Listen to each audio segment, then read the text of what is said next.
প্রথমেই দেখে নেব আজকে 30টি তাজা খবর। শুরুতেই শিরোনাম। ক্যানিংয়ে বিজেপির মিছিল লক্ষ্য করে গুলি, আহত বিজেপি কর্মী। সিপিএমকে ধন্যবাদ শুভেন্দুর, ভবানীপুরে দাঁড়িয়ে বললেন মুসলমানরা ভোট দেয়নি। ভোটের ফল ঘোষণার আগেই উত্তেজনা, জামুরিয়ায় তৃণমূল কার্যালয়ে আগুন। 100 আসন লুট করেছে, সিইওকে অভিযোগও জানিয়ে কাজ হয়নি। বিজেপির জয়কে অনৈতিক বলে গণনা কেন্দ্র ছাড়লেন মমতা। অনুব্রত গড়েও গেরুয়া ঝড়, ফলের পরই বীরভূমের দিকে দিকে রাজনৈতিক হিংসার অভিযোগ। বিজেপির জয়ে 32 বছরের প্রতীক্ষা পূরণ, ধূপগুড়িতে মাথা ন্যাড়া করলেন খোকন। আমার মেয়ে আর শুধু আমার নয়, বিপুল জয়ের পথে আবেগপ্রবণ অভয়ার মা রত্না দেবনাথ। সন্দেশখালী নোনা জলে প্রথমবার ফুটল পদ্ম, তছনছ তৃণমূলের 1.5 দশকের নোনা ধরার সাম্রাজ্য। বাঁকুড়ায় তৃণমূল কার্যালয়ের চালে বিজেপির পতাকা, দিকে দিকে দখলের হামলা পদ্ম শিবিরের। 15 বছর বাংলার মানুষকে ভাঁওতা দিয়েছেন মমতা, বিস্ফোরক দাবি দিলীপ ঘোষের। আগামীকাল বিকালে গুরুত্বপূর্ণ সাংবাদিক বৈঠক মমতার, ফলাফলের পর কি বার্তা দেবেন তৃণমূল নেত্রী? কমিউনিস্ট পার্টি অফ মুর্শিদাবাদ শিবরাত্রির সলতে জ্বালিয়ে রাখল ডোমকল। অসময়ে মমতার আস্থাভাজন রাজের হার, কাদার শার্টে কাদার দাগ নিয়ে ব্যারাকপুর ছাড়লেন। শিবপুরে ঘাসফুলের সাজানো বাগানে উকি দিল পদ্ম, 16,000 ভোটে নিজের ঘরেই জিতলেন রুদ্রনীল ঘোষ। জয়ের ধাক্কা ঘোষণা করতে বাঙালি সাজ মোদির, ধাক্কাবারের ধুতি আর পাঞ্জাবিতে বিজয়োল্লাস বাঙালি বাবুর। কোনো গুরুত্বপূর্ণ ফাইল নথি সরানো যাবে না, নবান্নে জারি হলো কড়া নির্দেশিকা। ফল ঘোষণার আগেই মুখ্য সচিবের দফতরের সতর্কবাণী। ভোটের মুখেই নতুন দল গঠন, বিতর্ক পিছনে ফেলে 2 কেন্দ্রেই জয়ী হুমায়ুন কবির। তৃণমূলের টিকিটেও সাগরদিঘি জয় বাইরনে, হারবো বললেও ব্যবধান বাড়িয়েই জয়ী হলেন বিশ্বাসঘাতক। চেনা ময়দানে ফিরে ফের ছক্কা হাঁকালেন দিলীপ, হেরেছিলেন লোকসভায়, বিধানসভায় সমেজাজে ফিরলেন ঘোষ। বরানগরে বড় জয় বিজেপির, সজল ঘোষের কাছে হারলেন তৃণমূলের তারকা প্রার্থী সায়ন্তিকা ব্যানার্জি। যারা ক্ষমতায় আসছে তারা আরও বিপজ্জনক, হেরে গিয়েও লড়াইয়ের বার্তা মীনাক্ষীর। 25শে বৈশাখ খুব বেশি দূরে নয়, বাংলায় 9 তারিখেই শপথ নেবে নতুন সরকার, বিজয় সম্ভাষণে ইঙ্গিত মোদির। ভবানীপুরে জয়ী শুভেন্দু অধিকারী, মমতা বন্দ্যোপাধ্যায়কে হারালেন 15,114 ভোটে। পশ্চিমবঙ্গে জয়ের পরই ধুতি পাঞ্জাবি পরে হাজির মোদি, দিল্লিতে বিজেপি দফতরে বাজছে বাংলা গান।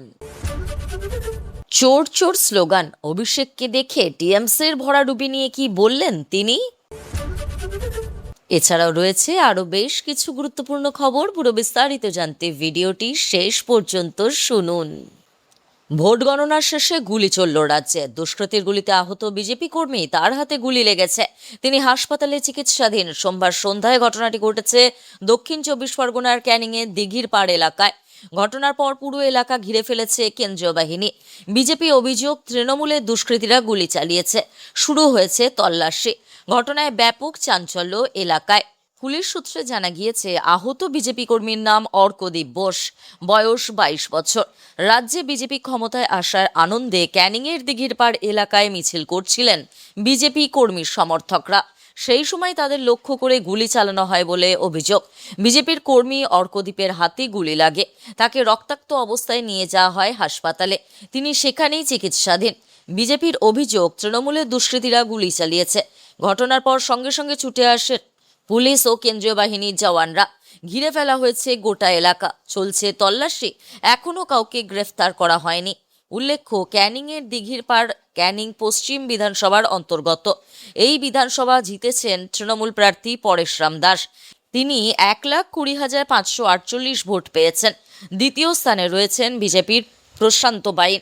গুলি চলার ঘটনায় তৃণমূলের কোনো প্রতিক্রিয়া পাওয়া যায়নি। ঘটনায় ব্যাপক চাঞ্চল্য ছড়িয়েছে এলাকায়। ভবানীপুরে সিপিএমের কমপক্ষে 10,000 ভোট বিজেপিতে এসেছে। জয়ের সার্টিফিকেট হাতে নিয়ে এর জন্য বাম শিবিরকে ধন্যবাদ জানালেন শুভেন্দু অধিকারী। তার দাবি, ভবানীপুরে সিপিএমের প্রায় 14,000 ভোটের মধ্যে কমপক্ষে 10,000 ভোট এসেছে বিজেপির ঘরে। এছাড়াও গুজরাটি, শিখ, জৈন সহ অবাঙালি ভোট ব্যাংককেও ধন্যবাদ জানান তিনি। শুভেন্দু জানান, নন্দীগ্রাম, ভবানীপুর কোনো আসনে মুসলিমরা তাকে ভোট দেয়নি। ভবানীপুরে 20 রাউন্ড গণনার শেষে 15,105 ভোটে মমতা বন্দ্যোপাধ্যায়কে হারিয়েছেন শুভেন্দু। অন্যদিকে নন্দীগ্রামে 9,965টি ভোটে তৃণমূলের পবিত্র করকে হারান তিনি। শুভেন্দু জানান, নন্দীগ্রামে 66,000 মুসলিম ভোট রয়েছে, আর ভবানীপুরে রয়েছে 35,000 মুসলিম ভোট। সেই কারণেই নন্দীগ্রামের থেকে ভবানীপুরে বেশি ভোটের ব্যবধানে তিনি জয়ী হয়েছেন বলে জানান শুভেন্দু। ভবানীপুর কেন্দ্রের জয়ের সার্টিফিকেট হাতে পেয়ে শুভেন্দু বলেন, মমতা বন্দ্যোপাধ্যায়কে হারানো খুব জরুরি ছিল। মমতার রাজনৈতিক সন্ন্যাসের সময় চলে এসেছে।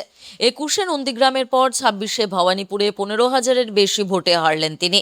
77 নম্বর ওয়ার্ডে সব মুসলিম ভোট মমতা পেয়েছেন, আর হিন্দু, গুজরাটি, শিখ, জৈনরা আমাকে ভোট দিয়ে জিতিয়েছেন।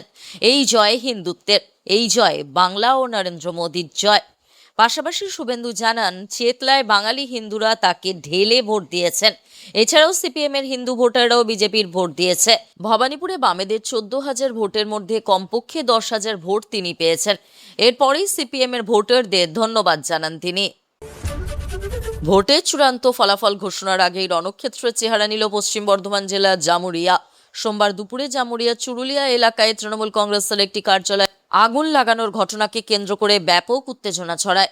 তৃণমূলের অভিযোগ, বিজেপির কর্মী সমর্থকরাই পরিকল্পিতভাবে এই অগ্নিসংযোগ ঘটনা ঘটিয়েছে। যদিও বিজেপির পক্ষ থেকে এই অভিযোগ সম্পূর্ণ অস্বীকার করা হয়েছে। এদিকে এই উত্তেজনার আবহে গণনা কেন্দ্র থেকেও চাঞ্চল্যকর তথ্য সামনে আসছে। জানা গিয়েছে, 7ম রাউন্ডের গণনা শেষে জামুরিয়ার বিধানসভা কেন্দ্রে তৃণমূল প্রার্থী হরেরাম সিং এর তুলনায় 10,312 ভোটে এগিয়ে রয়েছেন বিজেপি প্রার্থী ডক্টর বিজন মুখোপাধ্যায়। একদিকে ভোটের ফলাফলে বিজেপির লিড, অন্যদিকে দলীয় কার্যালয়ে হামলার অভিযোগ। সব মিলিয়ে আসানসোলের এই শিল্পাঞ্চলের রাজনৈতিক পারদ এখন তুঙ্গে। তবে শুধু জামুরিয়ায় নয়, এদিন দুপুরে বারাবণী বিধানসভার গৌরাণ্ডি ও পানুরিয়ারও তৃণমূল কংগ্রেসের পার্টি অফিসে ভাঙচুরের পাশাপাশি আগুন লাগানোর অভিযোগ সামনে এসেছে। এর নেপথ্যে বিজেপির কর্মী সমর্থকদের হাত রয়েছে বলে অভিযোগ তোলা হয়েছে এখানেও, যদিও বিজেপির তরফে এই অভিযোগ অস্বীকার করা হয়েছে। 9 রাউন্ড গণনার বারাবণী বিধানসভার বিজেপি প্রার্থী অরিজিৎ রায় আসানসোল পুর নিগমের মেয়র তথা তৃণমূল কংগ্রেসের প্রার্থী বিধান উপাধ্যায়ের থেকে 6,340 ভোটে এগিয়ে রয়েছেন। 2026 পশ্চিমবঙ্গ বিধানসভা নির্বাচনের ছবিটা একেবারে পরিষ্কার হয়ে গিয়েছে। আগামী 5 বছরের জন্য বাংলায় সরকার গঠন করতে চলেছে ভারতীয় জনতা পার্টি।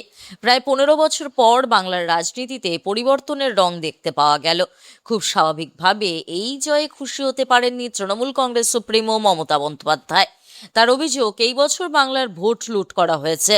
সোমবার বেলা বাড়তেই সাখাওয়াত মেমোরিয়াল গণনা কেন্দ্রে উপস্থিত হয়েছিলেন মমতা বন্দ্যোপাধ্যায়, কিন্তু কিছুক্ষণ আগে তিনি বেরিয়ে আসেন। আর আসতে না আসতেই ভারতীয় জনতা পার্টির বিরুদ্ধে তোপ দাগলেন তিনি। স্পষ্ট বললেন, প্রায় শতাধিক আসন বিজেপি লুট করেছে। এই নির্বাচন কমিশন আসলে ভারতীয় জনতা পার্টিরই কমিশন। এই ব্যাপারে আমি সিও এবং মনোজ আগরওয়ালের কাছে ইতিমধ্যে অভিযোগ জানিয়েছিলাম, কিন্তু তারা কোনো পদক্ষেপ গ্রহণ করেননি। সোমবার বেলা বাড়তে সাখাওয়াত মেমোরিয়াল গণনা কেন্দ্রে উপস্থিত হয়েছিলেন মমতা বন্দ্যোপাধ্যায়। মোদির কথায়, আমি আজ প্রত্যেক বঙ্গবাসীকে ভরসা দিচ্ছি, বাংলার উন্নত ভবিষ্যতের জন্য বিজেপি দিনরাত এক করে দেবে। বাংলার মা বোনেরা সুরক্ষিত হবেন, যুব সম্প্রদায় চাকরি পাবে, অনুপ্রবেশকারীদের বিরুদ্ধে কঠোর পদক্ষেপ গ্রহণ করা হবে। এই প্রসঙ্গে তিনি কবিগুরু রবীন্দ্রনাথ ঠাকুরের প্রসঙ্গও তুলে আনলেন। বললেন, রবীন্দ্রনাথ ঠাকুরের স্বপ্ন ছিল এমন একটা বাংলা গঠিত হবে যেখানে হৃদয় ভয় শূন্য হবে এবং মাথা উঁচু করে সবাই চলতে পারবে। এই লক্ষ্যেই আমরা এগিয়ে যাব। দক্ষিণবঙ্গকে তৃণমূলের গড় বলা হতো, কিন্তু বাংলার বিধানসভা ভোটের ফলে গেরুয়া ঝড়ে ধস নামল সেখানেও। রাজ্যে বিজেপির অভাবনীয় সাফল্যে দক্ষিণবঙ্গের জেলায় জেলায় সাফল্য পেল পদ্ম শিবির। এমনকি পদ্মঝড়ে লণ্ডভণ্ড হয়ে গেল তৃণমূল কংগ্রেসের দোর্দণ্ড প্রতাপ নেতা অনুব্রত মণ্ডলের গর্বের ভূমও। আর তারপরেই জেলায় জেলায় বিভিন্ন দিক থেকে আসছে রাজনৈতিক সন্ত্রাসের খবর। বলে বলে সাফল্য এনে দিয়েছিল তৃণমূল কংগ্রেসকে। তাই শত বিতর্কের পরও অনুব্রতর পাশে থেকেছে দল। এবারের ভোটের পরও নিজের জেলা নিয়ে আত্মবিশ্বাসের সুর শোনা গিয়েছিল অনুব্রতর মণ্ডলের গলায়, কিন্তু ভোটের ফল বেরোতে দেখা গেল দিকে দিকে ফুটল পদ্মফুল। জেলার 11টি আসনের মধ্যে 6টিতে জয়ী বিজেপি প্রার্থীরা। হেরে গিয়েছেন 5বারের বিধায়ক আশিস বন্দ্যোপাধ্যায় থেকে দলের 2জন জয়ী প্রার্থী। আর এরপরেই দিকে দিকে শুরু হয়ে গিয়েছে ভোটের ফল প্রকাশ পরবর্তী হিংসা। বোলপুরে গণনা কেন্দ্রের কাছে কেন্দ্রীয় বাহিনীর সামনেই তৃণমূলের ক্যাম্প অফিস ভেঙে চুরমার করে দেওয়া হয় বলে অভিযোগ। তৃণমূল কাউন্সিলরদের মারধর করা হয় বলেও অভিযোগ। অপরদিকে কীর্ণাহারে তৃণমূল কর্মীদের দোকান ঘরে আগুন ধরিয়ে দেওয়া হয় বলে অভিযোগ। এছাড়াও দিকে দিকে উত্তেজনা ছড়িয়েছে। অনুব্রত মণ্ডলের নিচুপট্টির বাড়ির সামনে কেন্দ্রীয় বাহিনী মোতায়েন করা হয়েছে। জেলা জুড়ে চাপা উত্তেজনা। পরিস্থিতি শান্ত রাখার চেষ্টা করছে কেন্দ্রীয় বাহিনী। 2026 সালের বিধানসভা নির্বাচনে পশ্চিমবঙ্গে বিজেপির জয় নিশ্চিত হতেই ধূপগুড়িতে নজিরবিহীন ঘটনার সাক্ষী থাকল স্থানীয়রা। 1993 সাল থেকে ভারতে বসবাসকারী খোকন তালুকদার বিজেপির জয়ের আনন্দের সোমবার বিকেলে নিজের মাথা ন্যাড়া করালেন। খোকন জানান, বাংলাদেশ থেকে মুসলিমরা তাদের তাড়িয়ে দেওয়ার পর তিনি ধূপগুড়িতে এসে বসতি গড়েন। সেই সময় থেকেই বুকে বিজেপির ব্যাজ নিয়ে ঘুরতেন তিনি। আর মনে প্রতিজ্ঞা করেছিলেন, যেবার পশ্চিমবঙ্গে বিজেপি সরকার গঠন হবে সেবারই তিনি মাথা ন্যাড়া করবেন। সেই প্রতিজ্ঞা আজ পূরণ হলো। বিজেপির জয়ের খবর ছড়িয়ে পড়তেই প্রকাশ্যে বসে মাথা ন্যাড়া করান খোকন। তার এই আবেগঘন মুহূর্ত দেখতে ভিড় জমান ধূপগুড়িবাসী। অনেকে সেই মুহূর্তকে মোবাইল ফোনে বন্দি করে রাখেন। এর আগে উত্তর 24 পরগনা জেলার ব্যারাকপুর কেন্দ্রে 2026-এর বিধানসভা নির্বাচনে জয়ী কৌস্তব বাগচি তৃণমূলকে রাজ্য থেকে উৎখাত করার প্রতিজ্ঞা নিয়ে মাথা ন্যাড়া করেছিলেন। তার প্রতিজ্ঞা ছিল, তৃণমূল কংগ্রেসকে রাজ্য থেকে ক্ষমতাচ্যুত করার পর তিনি আবার মাথায় চুল রাখবেন। এতদিন তিনি মাথা কামিয়ে রাজনীতি করছিলেন। সোমবার জয় পাওয়ার পর তিনি বলেন, এবার তিনি তার মাথায় আবার চুল রাখা শুরু করবেন। ইতিমধ্যেই হলদিয়ার বিজেপি প্রার্থী প্রদীপ বিজলি জয়লাভ করেছে। হলদিয়া গণনা কেন্দ্রে বিজেপির জয় উল্লাস। জয়ের পর হলদিয়া বিধানসভার বিজেপি প্রার্থী প্রদীপ বিজলির মন্তব্য, 3 মাসের মধ্যে না হওয়া হলদিয়া পৌরসভার ভোট তিনি করাবেন। প্রথম থেকেই বলেছিলেন, এই ভোটে তিনি জিতবে পানিহাটির মানুষ। জয়ের দোরগোড়ায় দাঁড়িয়েও তিনি ফেসবুকে লিখলেন, আমি আগেও বলেছি, এখনও বলছি, আমি জিতলে গোটা পানিহাটিবাসী জিতবে। সেই সঙ্গে আবেগপ্রবণ হয়ে বললেন, আমার মেয়ে আর শুধু আমার নয়। পশ্চিমবঙ্গ বিধানসভা নির্বাচনে বিজেপির প্রার্থী তালিকায় রত্না দেবনাথের নাম ঘোষণার পর থেকেই তিনি আলোচনার কেন্দ্রবিন্দু হয়ে ওঠেন। উত্তর 24 পরগনার পানিহাটি কেন্দ্রের বিজেপি প্রার্থী রত্না দেবনাথ। জি কর মেডিকেল কলেজের ধর্ষণ ও খুনের ঘটনায় তিনি হারিয়েছেন একমাত্র মেয়েকে। কাঙ্ক্ষিত বিচার পাননি। অভয়ার মা রত্না দেবনাথ এখনো মনে করেন, শুধু সঞ্জয় রায় নয়, তার মৃত্যুর পেছনে রয়েছে প্রাতিষ্ঠানিক দুর্নীতি। সেই দুষ্ট চক্রকে চুরমার করতে, মেয়ের বিচার ছিনিয়ে আনতেই তার এই লড়াই। তার কাছে এই ভোট ন্যায় বিচারের লড়াই। সোমবার বিকেল পর্যন্ত পাওয়া তথ্য অনুযায়ী পানিহাটি কেন্দ্রে তিনি প্রায় 56,000 ভোট পেয়েছেন। দীর্ঘদিন ধরে তৃণমূল কংগ্রেসের দখলে থাকা এই কেন্দ্রে তার এই জয় নিঃসন্দেহে তাৎপর্যপূর্ণ। সংবাদ সংস্থা এএনআইকে দেওয়া সাক্ষাৎকারে রত্না দেবনাথের মন্তব্য, আমার নয়। রত্না দেবনাথ আরও বলেন, আমার মেয়ে আর শুধু আমার নয়, গোটা বিশ্বের মানুষ এখন পানিহাটির দিকে তাকিয়ে। আমার মেয়ে নিশ্চিতভাবে সারা বাংলার পদ্ম ফোটাবে। এই ভোট সেই উদ্দেশ্যেই। নামে সন্দেশ থাকলেও সন্দেশখালির জল বাতাসে নুনের আধিক্যই বেশি। বছর 2 আগে সেই নোনা জলেই লেগেছিল রাজনীতির ঢেউ, যা তছনছ করে দিয়ে গেল তৃণমূলের 1.5 দশকের নোনা ধরার সাম্রাজ্য। একই সঙ্গে সন্দেশখালির নোনা জলে প্রথমবার ফুটল পদ্ম। তৃণমূল প্রার্থী ঝর্ণা সর্দারকে বিপুল ভোটে হারিয়ে জয়ী হলেন শরৎ সর্দার। সন্দেশখালি বিধানসভা এককালে ছিল সিপিএমের শক্তগড়। 2011 সালে গোটা রাজ্যে পালাবদল হলেও অপরিবর্তিত ছিল সন্দেশখালি। 2016 সালে তৃণমূলমুখী হয় সুন্দরবনের এই প্রত্যন্ত বিধানসভা। 2021 সালেও বড় ব্যবধানে জয়ী হন তৃণমূলের বিধায়ক সুকুমার মাহাতো। কিন্তু তাল কেটেছিল 2024-এ। সামান্য চাষ, নদীর মিন ধরে জীবিকা চালানো খেটে খাওয়া মানুষগুলোর রুটি রুজিতে ভাগ বসায় হাঙরের দল। তৃণমূল নেতা শেখ শাহজাহানের মস্তানি নাভিশ্বাস তুলেছিল এলাকার মানুষের। জমি দখল, মাঠ কেটে চাষের জমিতে নোনা জল ঢুকিয়ে ভেড়ি তৈরি, মহিলাদের নির্যাতনের মতো একের পর এক অভিযোগ ওঠে শাহজাহানের বিরুদ্ধে। ফুঁসে ওঠেন এলাকার মানুষ। সন্দেশখালীর বিদ্রোহ নাড়িয়ে দেয় বাংলা তথা গোটা দেশকে। শাহজাহানের বিরুদ্ধে পদক্ষেপ করতে গিয়ে আক্রান্ত হয় খোদ কেন্দ্রীয় এজেন্সিও। সন্দেশখালীর পাশাপাশি তৃণমূলকে ছুঁড়ে ফেলেছে পাশের বিধানসভা কেন্দ্র হিঙ্গলগঞ্জ। সন্দেশখালী কাণ্ডে শাহজাহানের বিরুদ্ধে প্রথম এগিয়ে এসেছিলেন যে মহিলা, তিনি রেখা পাত্র। সন্দেশখালী বিধানসভা তফসিলি উপজাতি প্রার্থীর জন্য সংরক্ষিত হওয়ায় তফসিলি রেখাকে টিকিট দেওয়া হয়েছিল হিঙ্গলগঞ্জে। এই কেন্দ্রে তৃণমূল প্রার্থী আনন্দ সরকারকে প্রায় 5,000 ভোটে হারিয়ে জয়ী হয়েছেন রেখা পাত্র। ভোট গণনার মাঝেই রাজ্যের নানা প্রান্তে তৃণমূল কার্যালয়ে হামলা বিজেপি কর্মী সমর্থকদের। বাঁকুড়ার কতুলপুরে তৃণমূল কার্যালয়ে চালে উঠে পতাকা লাগানোর অভিযোগ। বরানগরের 15 নম্বর ওয়ার্ডে তৃণমূলের কার্যালয় দখলের অভিযোগ। জামালপুরের শাসক শিবিরের কার্যালয়ে আগুন লাগানোর অভিযোগে কাঠগড়ায় গেরুয়া শিবির। যদিও অভিযোগ নস্যাৎ করেছে বিজেপি। সোমবার দুপুরে কতুলপুর বিধানসভা কেন্দ্রের খিরি গ্রামে তৃণমূল কংগ্রেসের পার্টি অফিস দখলকে কেন্দ্র করে তীব্র চাঞ্চল্য ছড়ায়। স্থানীয় সূত্রে জানা গিয়েছে, গণনার 7ম রাউন্ড শেষে কতুলপুরে বিজেপি প্রার্থী উল্লেখযোগ্য ব্যবধানে এগিয়ে থাকার খবর ছড়িয়ে পড়তেই উত্তেজনা বাড়তে থাকে। অভিযোগ, এরপরই একদল বিজেপি কর্মীর সমর্থক খিরি গ্রামে তৃণমূলের দলীয় কার্যালয়ে ঢুকে পড়েন। কার্যালয়ের দেওয়ালে থাকা তৃণমূলের লেখা মুছে সেখানে বিজেপির প্রতীক আঁকা হয় এবং ভবনের উপর গেরুয়া পতাকা টাঙিয়ে দেওয়া হয়। শুধু তাই নয়, দখলের পরই আবির খেলে উচ্ছ্বাস প্রকাশ করতে দেখা যায় তাদের একাংশকে।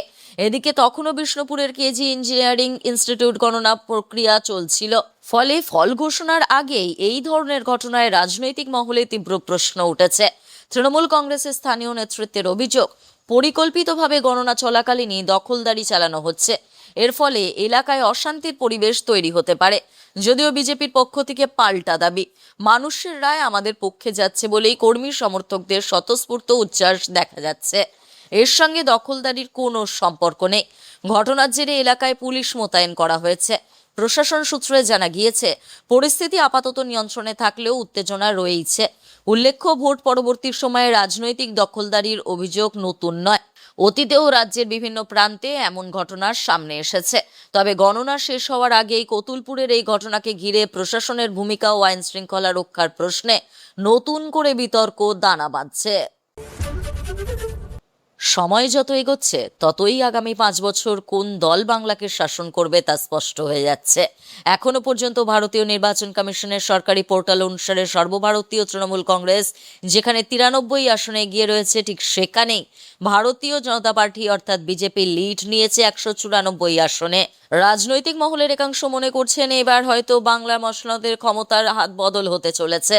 এই পরিস্থিতিতে রাজ্যের মুখ্যমন্ত্রী মমতা বন্দ্যোপাধ্যায়কে কার্যত তুলোধনা করলেন বঙ্গ বিজেপি নেতা দিলীপ ঘোষ। সোমবার 4 মে নিজের ফেসবুক পেজে একটি ভিডিও শেয়ার করেছেন দিলীপ ঘোষ। সেখানে তিনি বলেছেন, গত 15 বছর ধরে মমতা বন্দ্যোপাধ্যায় পশ্চিমবঙ্গের মানুষকে ভাঁওতা দিয়ে গেলেন, শুধুমাত্র মিথ্যে কথা বলে এবং প্রতিশ্রুতি দিয়ে বোকা বানিয়ে গেলেন। আজ মানুষ তাকে হারিয়ে দিয়েছে। এখন তিনি নিজের দলের কর্মীদের উপর জোর জুলুম করছেন। সঙ্গে তিনি আরও যোগ করেছেন, উনি দিনের আলোয় জিততে পারলেন না, বলছেন নাকি রাতের বেলা আমরা জিতব। প্রসঙ্গত, দলীয় কর্মীদের অনুপ্রাণিত করতে মমতা বন্দ্যোপাধ্যায়ও এদিন একটি ভিডিও বার্তা দিয়েছেন। সেখানে তিনি বলেছেন, নির্বাচন কমিশন কেন্দ্রীয় বাহিনীকে নিয়ে নিজেদের ইচ্ছে মতো খেলছে। পুলিশ মাথা নত করে কেন্দ্রীয় বাহিনীর অধীনে কাজ করছে।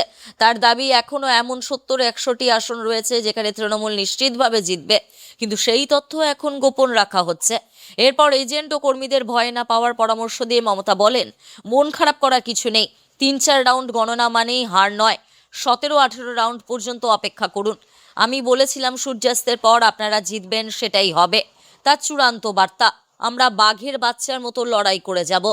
আজকের গুরুত্বপূর্ণ ঘটনাগুলি এখানেই শেষ। পরবর্তী আপডেটের জন্য সঙ্গে থাকুন এবং সঠিক তথ্য পেতে অপেক্ষা করুন। ধন্যবাদ।